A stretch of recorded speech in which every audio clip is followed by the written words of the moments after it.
as implicações geopolíticas nesse jogo Estados Unidos, China, Brasil? Então, acho que a Neuza pontuou muito bem, assim, né, o fato do Brasil estar num cenário, assim, muito singular, né, que dá conta ali de algumas, enfim, abre algumas portas, mas ao mesmo tempo também fecha outras, assim, né. Então, eu acho que, retomando um pouco a questão do Rubio, acho que, assim, o fato do Trump ter colocado a negociação nas mãos do Rubio já era esperado, né? Ele como secretário de Estado, mas é, de fato, assim, não é o melhor dos mundos, né? Acho que a Neuza bem colocou, o Marco Rubio é considerado a ala ideológica do partido, né? Faz parte dessa ala ideológica, é, um crítico, assim, voraz contra a Venezuela e Cuba, é, muito próximo da família Bolsonaro, hostil ao governo Lula. Mas eu acho que ficou muito claro assim, a solicitação do Trump de que ele fizesse esse trabalho de diálogo com o Brasil, né? Então, assim, ele vai ter que fazer isso. Acho que não é o que ele queria, mas ele vai ter que fazer. Agora, como que ele vai conduzir isso? Aí enfim, é um problema. Mas eu acho que, assim, pensando positivamente por parte do Brasil, o cenário de fato é outro, e é um cenário que pode vir a privilegiar o Brasil se o Brasil fizer bom uso disso, né? Você comentou, né, a questão da China. É, Hoje em dia, a política externa dos Estados Unidos para a América Latina, entre, né, uma que outra perfumaria, mas assim, é a contenção da influência e da atuação chinesa na região. E o Brasil, como o maior país da região, é claro que exerce ali um papel muito importante e fica no radar dos Estados Unidos por conta disso. Então, assim, o cenário é outro.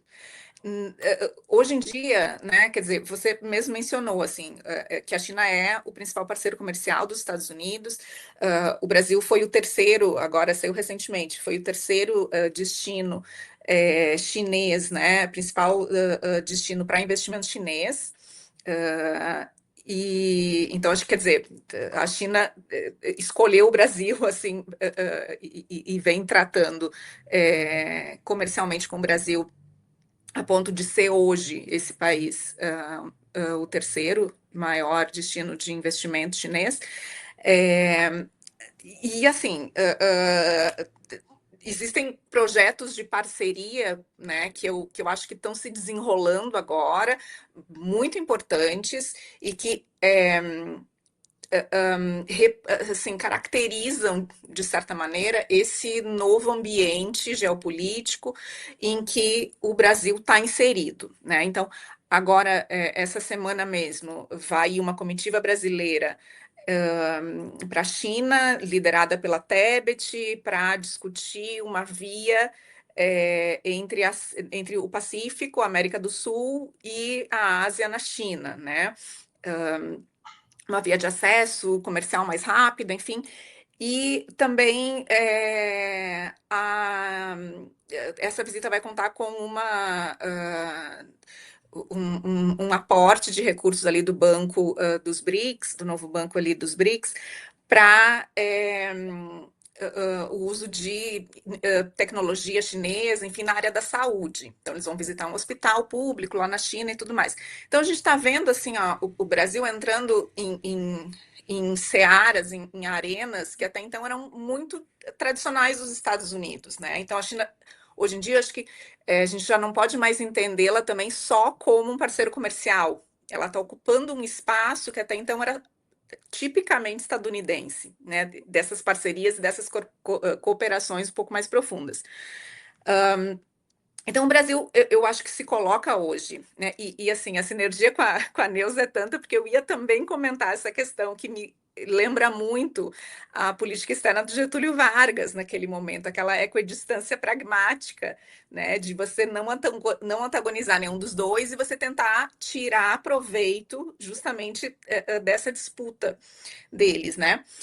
Então, o Brasil está num cenário delicado, eu acho que ele não quer antagonizar com os Estados Unidos, não pode antagonizar, mas ao mesmo tempo ele quer aproveitar o que a China traz de novo e o que a China assume quando os Estados Unidos se retraem, que foi o caso agora das tarifas, né? Então, assim, no momento em que a China foi taxada na soja estadunidense, a China veio e comprou do Brasil, né? Então, hoje em dia, os Estados Unidos está com um mercado ali de soja que não exportou para a China não comprou nada e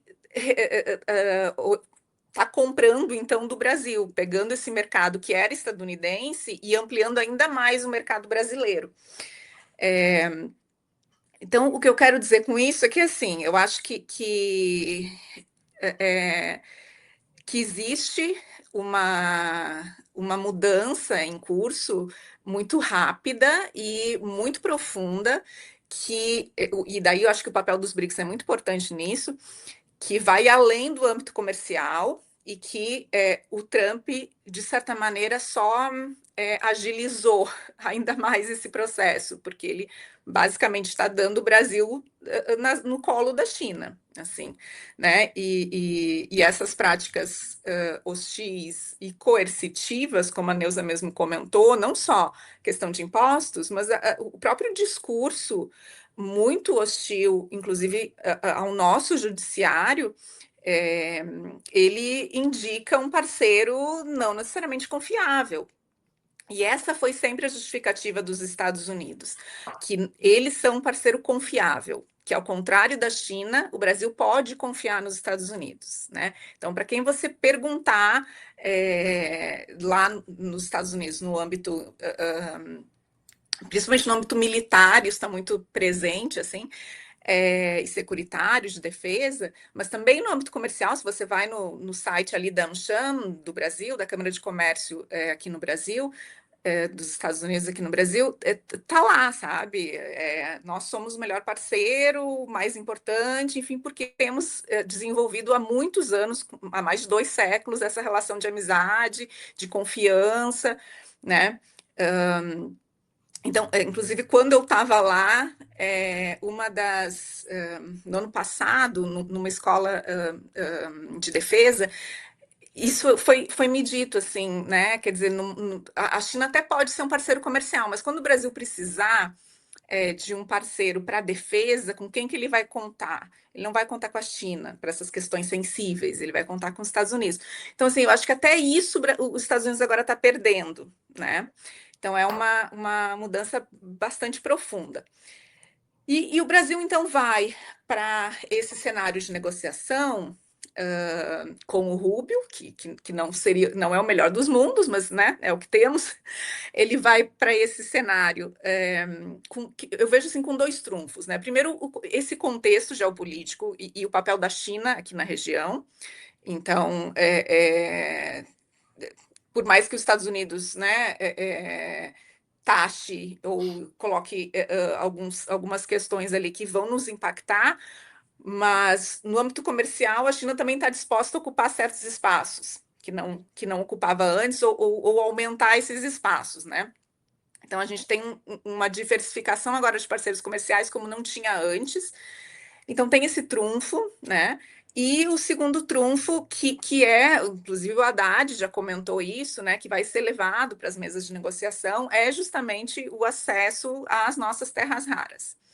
Que significa, eu acho que a gente ainda não entendeu assim a dimensão disso e a importância disso nessa disputa entre China e Estados Unidos, né? Quer dizer, o acesso a esses elementos que a gente considera elementos das terras raras significam a manutenção e, em certo ponto, até a liderança tecnológica. Então, a gente está falando de quem é que vai liderar tecnologicamente numa revolução 4.0, que é a que a gente está vivendo agora. Então, acho que o Brasil tem esse trunfo e que deveria saber muito bem como usá-lo, né? Assim como deveria saber muito bem como usar essa relação com a China. Até o momento, a China ela vende para a gente produtos industrializados e importa produtos de baixo valor agregado, né? Então, o Brasil, nesse relacionamento com a China, está se tornando um país agroexportador, o que também não é de interesse, ou não deveria ser de interesse para o país. Então é um momento, eu acho, de novo, de se repensar assim, estratégias a longo prazo e usar desse momento em seu benefício, a seu favor.